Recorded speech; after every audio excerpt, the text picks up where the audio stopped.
did it again. I muted myself. Okay, whatever. Hello. Today we are talking about challenging challenges that challenge me and you, and why do we feel compelled to do these things? Why try? What's the point? Who cares anyway? And what's this whole like New Year's resolution thing? Because now, like, maybe we tried some things and maybe we just like totally fell off that wagon, and that's okay. And what does any of this have to do with being a creative entrepreneur, of owning a creative business? Well, this is Craft Leftovers Live, and I'm Kristen M. Roach. I'm an artist, an author, and a creative business owner. Join me in exploring how to have a sustainable life in living, in this and other like live streams, podcasts, etc. Okay, so challenges. First, the challenge I'm currently 3 weeks into. I'm just gonna like jump right into this and break down real fast for you. Have you ever heard of 75 hard? I feel like it's almost kind of a it feels a bit divisive. Like there's some stuff about the guy who kind of came up with it. There's some stuff about, is it a good idea, a bad idea, and all those kind of things. Well, so I awesomely, like, I have a personal trainer. Every Thursday morning I'm at the gym, and, he's like egging me on, cheerleading me on, whatever, pushing me. And so he actually did this challenge last year. Like he did it legit, full thing. And I'm just like, that is crazy. Why would anyone ever, why are you doing this? And so we talked about it off and on, over the, like while he was doing it and then afterwards.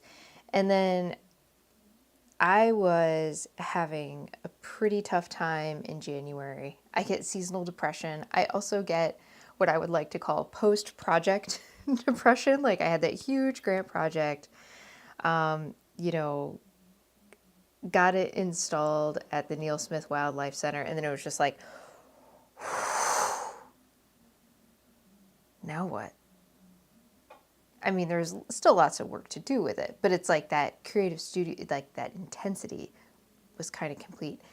And then, also combined with the seasonal depression and everything else, it was a difficult time. And I'm like, I need to do something. So I did. I was like really searching around for something to help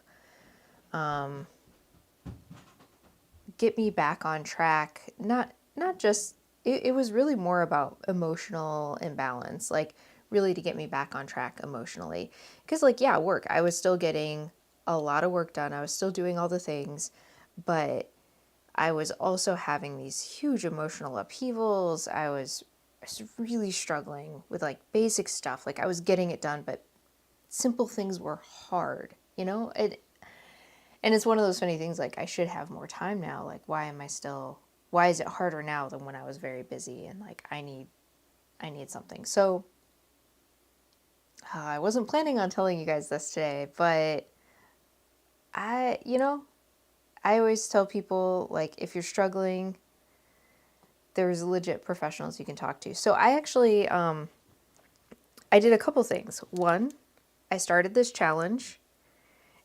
And two, I signed up on BetterHelp.com to have like sessions once a week, just to like check in, non-objective, just like whatever's going on. I had a really great space to just like share and kind of sift through things, and that was immensely helpful this last month. And then I also had this challenge, and so it was like I felt like I was working through a lot of things through BetterHelp, like with my work with BetterHelp.com, but I was also doing this challenge that was like helping me keep on track. I'm getting totally off my outline, but I feel like this is, I think I've shared about this in the past on my blog. If you've ever taken a deep dive into craft leftovers and made it back to my 20s, I have a history of, I've got a history, everyone does, right? And so yeah, I have a seizure disorder that I've grown up with. And coupled with that, there's a lot of things that kind of go in that same basket of like migraines, some chronic health things, and like clinical depression, anxiety, mania, blah, blah, blah, etc. And at different points in my life, I have had to go to counseling to just, and cognitive behavioral therapy was always the thing that I found personally most helpful. And so, like, I've had kind of previous training on some things that help, like, when I get in like a really bad thought pattern, is usually what happens, where I just turn into like my inner monologue is the biggest jerk. And so for me, I have this list. And so this was like a previous thing that I did where I made this list of, if I am really struggling, having a hard time emotionally, like having a hard time with daily stuff, right? Like those basic things, and things that should just come naturally and just be normal. I have a list of things that help me reset. And those things are drawing every day, even just like 10 minutes,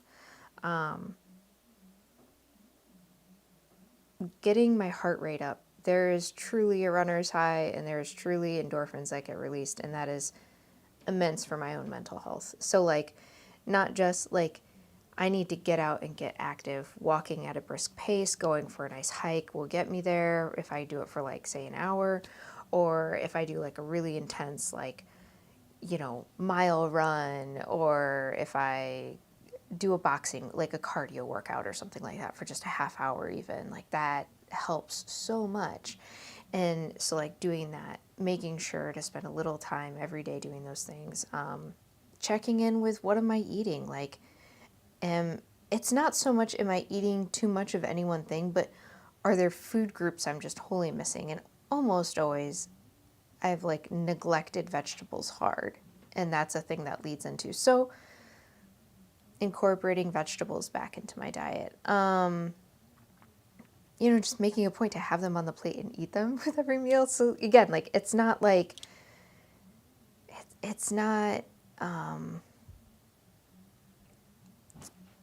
what should I exclude? It's more like, what am I missing? So then on the other side of it too is like, for me, I'm really sensitive to like alcohol and caffeine, and I own a tea shop. So like for me, there's always going to be a big piece of my caffeine pie that is tea, but is my like coffee maybe really ratcheting up. And so I just dial that back to like 1 cup a day, like just bring it down, check in, like, is that at a healthy level? Is that helping me out right now? Or is that exacerbating my adrenal gland and stuff like that?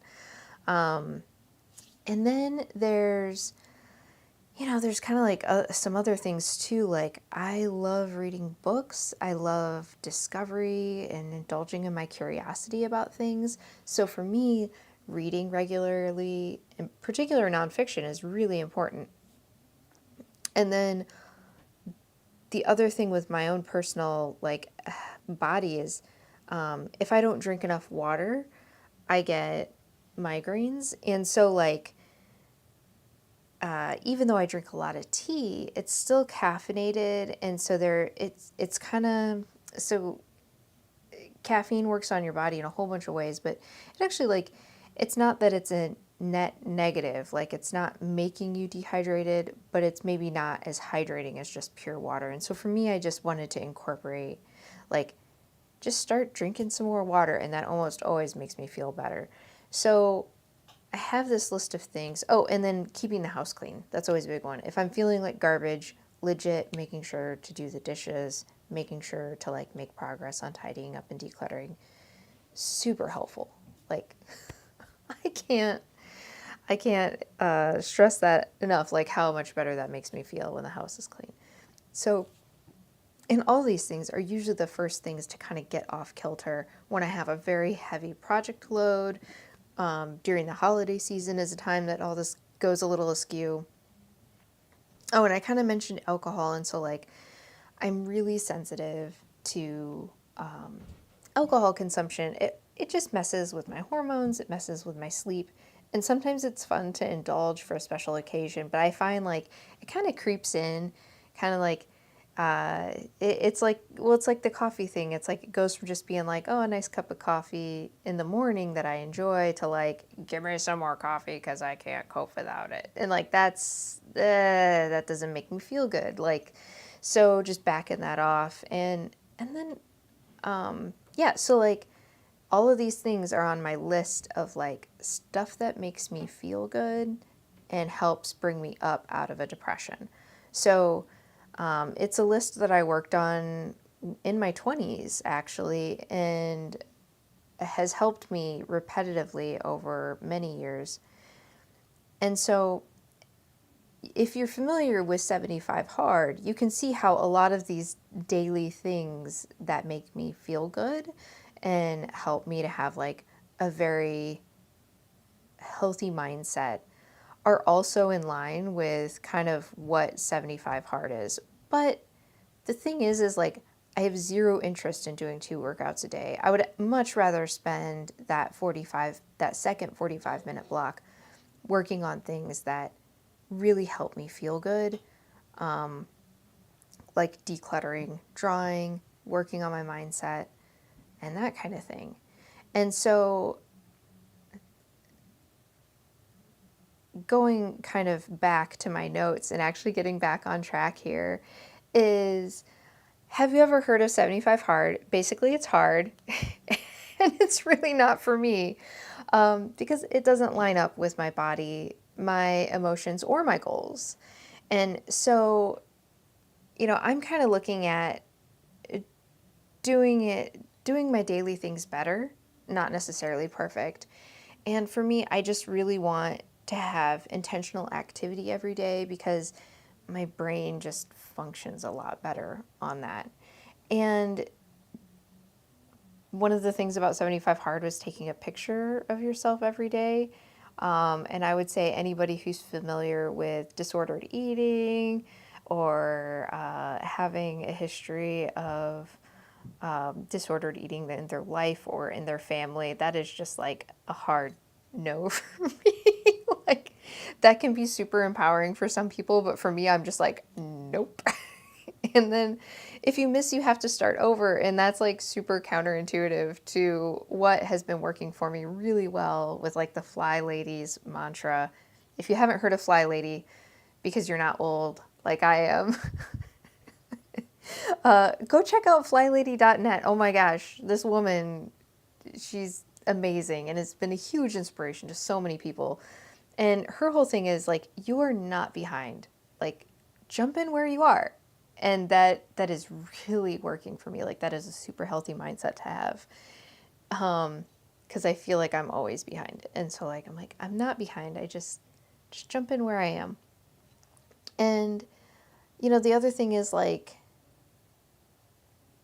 with the 75 Hard, he's like, don't alter any of the things or it's not gonna work. And I'm like, too late. I mean, because I'm not doing it anyway. So I started joking around with my trainer, who, like I mentioned, he actually did it awesomely. And it was a challenge. It was a challenge. It's meant to be hard, and it was. But he got through it, and he got a lot of like satisfaction from that, and really worked on his discipline there. And so I started joking with him. I was like, I'm not going to do 75 Hard. I'm going to do 90 medium. And, I also kind of joke that like, I don't want to be on the podium when I do a triathlon. I want to be mid-pack. Like, it's really not about being the best. It's about just getting better. It's about making progress. It's not about like, it's not about perfect. It's about progress for me. So, and the funny thing is, it's really working for me. And I did clearly define my goals, and I did clearly define some like, it is a true challenge. It's not like, I'm not just like making stuff up every day. I set some intentions at the beginning, and I'm sticking through it, and I'm tracking it. And so like, yeah, I don't know. I was already working on building some habits. Like right after Christmas, I started decluttering every day and drinking more water. And, it was, and I really wanted to just like build off of that because I was seeing some great results there.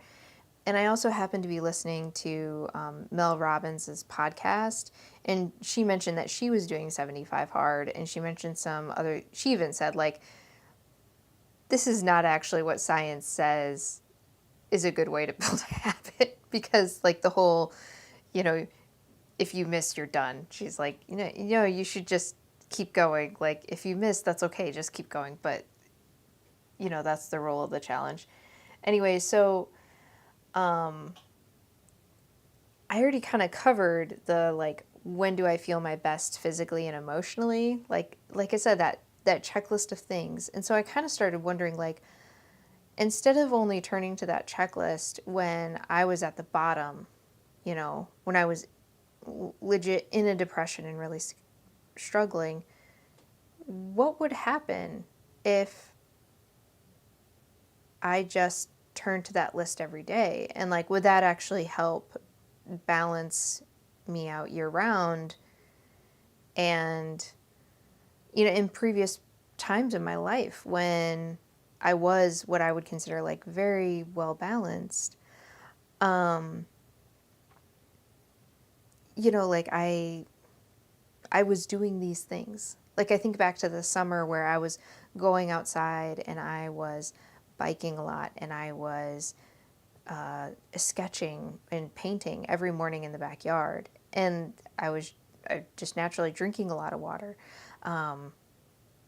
How good I felt. And that lasted for a really long time. Like I didn't have a major depression through that entire period in my life, which is for me pretty phenomenal. It usually hits a couple times a year.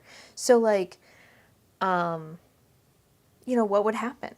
What if this list became daily things? And so, yeah, here's my official list. So I kind of joke 90 medium for those of us who just want to do better versus like just doing nothing. So like drinking at least 32 to 48 ounces of water, usually herbal tea, plus my usual herbal teas and such.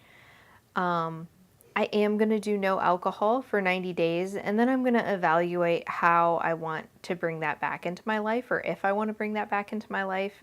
It's like I said, I've got some health reasons where maybe it would just be better if I pretty much like it just was more the exception to the rule versus a routine thing for me.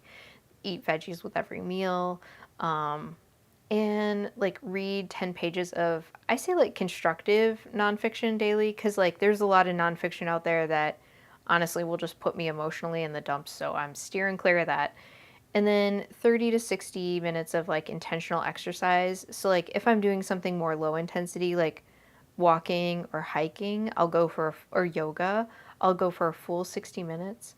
But if I'm doing more high intensity activity, like cardio boxing or an interval cycling workout or going lap swimming, 20 to 30 minutes is good. And then drawing every day for 15 to 30 minutes. I'm journaling for a half page to a full page. And if you've not heard me mention The Confident Mind by Nate Zinzer before, that has been a really helpful book for me. I first listened to it as an audiobook last spring, and I'm reading it for the first time as a physical book. And there's these daily exercises that he talks about doing, and so I'm doing those, and plus a little free writing every day. And then I'm decluttering for 15 minutes. It usually ends up going a little longer than that, but at least 15 minutes in my current zone, which kind of going back to that fly lady. So I started to, let me see if, where's my cursor? Okay. So I started to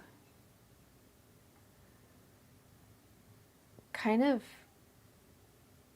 put this into a little worksheet for you all because that's the thing. Just like I tailored it for me, like why not tailor it for you? So I'm going to finish this out and make it a little nicer and a little more coherent. And yeah, and then you can just go get it and you can fill it out and you can make up your own challenge. Just, for me, it was like I said, it's not about perfection, it's about progress. Anyway, so I'm on day, oh yeah, and here's that book, The Confident Mind. I feel like those of you who do any kind of like athletic training as like as a hobby for fun or as a more professional thing would maybe really enjoy and this book. And he trains a lot of like Olympic athletes, so he talks a lot about athletic scenarios, which weirdly translate well to a lot of like business scenarios, and which was unexpected. But I actually really related to it from my time training for triathlons and stuff like that. So I'm on day 17 now, and honestly, this is where I usually stop. I can be pretty consistent about anything for about 2.5 weeks. And I'm talking like anything like consistently packing orders and getting them out on time, which is something I've always struggled with. I'm talking about doing the dishes and keeping the house picked up. I'm talking about brushing my crazy furry dog who is of husky genetics. So he has like 3 coats, it feels like, brushing him consistently every day. Like all these kind of daily things I can be really good and consistent about for about 3 weeks. It's usually about week 2.5 that I just kind of start making excuses and blowing it off. So yesterday, I almost blew off journaling. I was like justifying it in my head, like, who cares? What does it matter? This whole thing is dumb. It's not even the real challenge. It's not even the real 75 hard. It's just my own made up like 90 medium. Like, what the heck? What does it matter? And, what a joke. And my inner voice, like, almost won. That little bit, but it didn't. I overcame it and I journaled anyway. I literally got out of bed, got my journal, and I wrote for a half page, which was the last thing of the challenge for yesterday. And I completed day 16. And so it's getting hard. Like before it was easy and fun and enjoyable. And now it's hard. Like I'm struggling and I keep trying to make excuses. But for me, I think this is what doing a challenge, this is where the real benefit and growth comes. Because it's like overcoming that internal resistance to doing these things that I know make me feel good. Like long term make me feel good. And so like learning discipline. And I'm not saying like be hardcore and be efficient with every hour. And this really has to be a personal journey for you, no matter what challenge it is you're thinking about undertaking. And it could be anything from doing a 5K to finishing grad school. Like we all face challenges in our life, whether they're kind of like made up, kind of more superfluous things like 90 medium, or if it's, something more serious, like finishing your PhD, which living in a college town, I've seen a lot of people get all the way to a PhD and then really struggle to finish. Like they've already put in 8 years of work. What is a year, a semester of putting that all together and submitting it? Well, it's terrifying is what it is. And it is really hard. And it takes a lot of discipline to get there. And like John, my trainer, he's talking about how like discipline is freedom. And I'm not sure if he made that up or where he picked that up from. I'm sure some famous person has said that because it's just so, for me it's so true. It's like, you know, I have all these people and projects that I'm responsible for and responsible to. And if I don't follow through because I fall into a depression or if I just don't feel like it because I'm, doing whatever, you know, how can I, like I want to show up for them. I want to show up for me. I want to make my family delicious, nourishing meals. I want to be the best boss I can be for my employees so they can continue to have good jobs, and we can continue to build this wonderful thing in our community. So, like all these things, this is my self-care list. And like, yeah, people do challenges for all kinds of reasons. But for me, this challenge is about, oh yeah, okay, so I'm coming back around. I see, I lost track of myself here. So yeah, so discipline is freedom. And yeah, so like when I have the discipline to not drink alcohol, I sleep better, which improves everything else in my life. Others have no issue sleeping after a glass of wine. I've learned that there's a 100% correlation for me. And like, I want to do better for all these people and these projects and these good things in my life. And I'm not saying that I want to like run myself into the ground. It's kind of the opposite. Like, it's really that like I want to take better care of myself so I can continue to like take care of others and to continue to do this good work that I'm working on. So yeah, so that's why I'm doing a challenge. And part of the challenge, the thing that they always say is that you should let people know that you're doing it. You should put it out there. So I'm putting it out there. I'm doing 90 medium. I'm on day 17. It's getting hard, and there's a lot of people that have inspired me to do this along the way. And, maybe you're kind of going through your own challenge right now, and maybe you're struggling, or maybe you've fallen off. And I guess I just wanted to encourage you, like, if you tried to, okay, and so this is kind of my final point. If you tried to pick something up for New Year's resolution, and this is hard because I'm not exactly sure how to phrase this without getting my foot in my mouth. There's a lot of people who say New Year's resolutions are garbage. And and unfortunately, I think this is definitely like a thing in gym culture where it's like, oh, all these noobs. But the truth is, like, if you think about the time of year, you're coming off the holidays, and with the intensity of like that combination of the school semester, of the weather change, of the holiday season with, family, vacations, traveling, shopping. If you, like we do, have a retail business, it's our most busy time of year for the business, as well as on top of all these additional obligations we don't normally have in our lives. And then the New Year's hits, and it's like, poof, the floor drops out from underneath you. It's all over. And now you're on your own. And it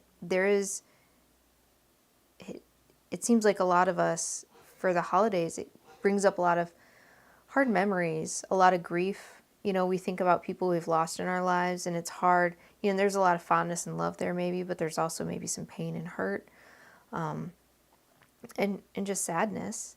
And so you've got all this stuff. And then for many of us in the North, this is also combining with shorter days and seasonal depression.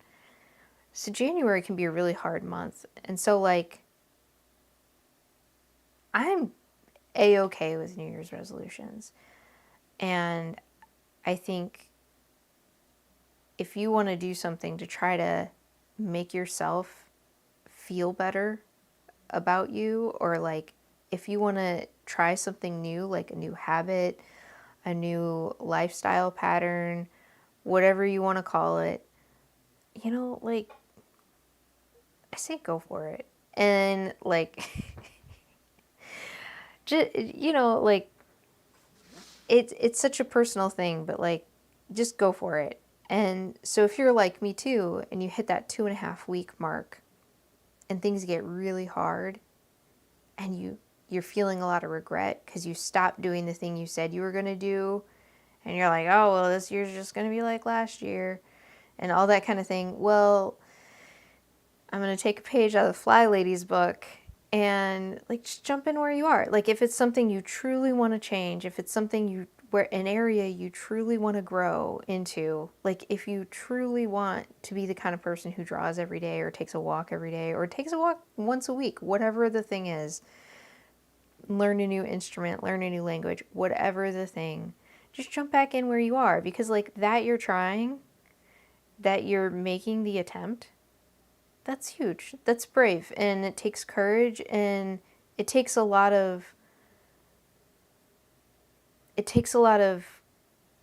effort to overcome that internal resistance. And that's the thing that I was really facing this last month is I had all these like really great things lined up. I have all these really great things lined up. And I was facing this internal resistance that even though I had set aside time to do these things, I just wasn't doing them. And so I needed a little extra motivation to help get me through that. And this challenge, well, it started out as the Fly Lady's 31 days of like her baby steps. That's what it started out with. And then it grew into doing this challenge. And now I think the real challenge is going to be just getting through the next 90 days and continuing to have patience and grace with myself, but also like, is this even a challenge? I mean, it's challenging, but is it even a challenge, like a 90-day challenge at this point? Or are these just things that I want to permanently incorporate into my daily life, period? I don't know. It'll be interesting to see. And I'll report back probably, at the end of the challenge. I'll let you know what happened, how it went. There will not be any progress photos because I didn't take them, because that's not good for me. But yeah, so I'm also curious to know like what challenges you've tried. What are you trying to improve, change, implement? Where are you trying to grow? Where are you struggling? What have you found helpful? All those kinds of things. And I'll be posting some resources I found helpful in the show notes. Some of the things I've mentioned today, like the Confident Mind book, Fly Lady, and some other, and Mel Robbins' podcast that I listen to. And yeah, I think that's it. So for me, this was, I was actually late today because I was trying to write out what I wanted to say, because it's a complex issue, and there's a lot going on there with both myself, with yourself, with culture and society right now. And yeah, so I hope this was helpful. And I think that's it. That's it for today. Next time I'm going to be, so a few just little like last minute notes, almost like we're having a meeting. So next month I have some really exciting news. I have some really exciting news. My traveling exhibit, the Junk Mail Migration series of work, just got picked up for a solo show in Oskaloosa for their art center. I hope I'm pronouncing that right. And I'm really excited about this show. I've heard a lot about the folks who run this space, and I'm very excited to meet them. They just sound amazing. We'll be going down there and getting everything set up on the time that I normally do my live stream. So I'm just going to be postponing it to the next day, and I will be mending Lucy's blanket. She's like, Mom, can you please finish this? And it's been a long, complicated mend. This month before that, I actually, if you're here in Ames, we're doing another mending in-person event at the Octagon Center for the Arts. And if you go to octagonarts.org, you can find information about that as well as other in-person classes, craft kits and things and programs, exhibits that they put on. It's a really great organization. I actually was a curator there for a time. And then the other live stream next month is also going to get postponed to a different date, but I've already got those scheduled. So if you go to the YouTube Craft Leftovers YouTube channel homepage, you can see all the upcoming live streams and you can get notifications for when they're going to be happening too. So don't forget to like and subscribe. I really would love to hear from you, so leave a comment. And if you're hearing this in podcast form later, leave a review. It really helps other people find this project I'm working on. I'm not doing really much marketing for it, so it is truly like a little word of mouth passion project for me. I just kind of want to put these things out there. It's hopefully as I grow and learn things, and as I'm kind of exploring how to create a sustainable life and living using my creative practice, that I'm sharing things with you that you are also finding helpful, so you can do the same. All right, well, that's it. Talk to you later. Until next time.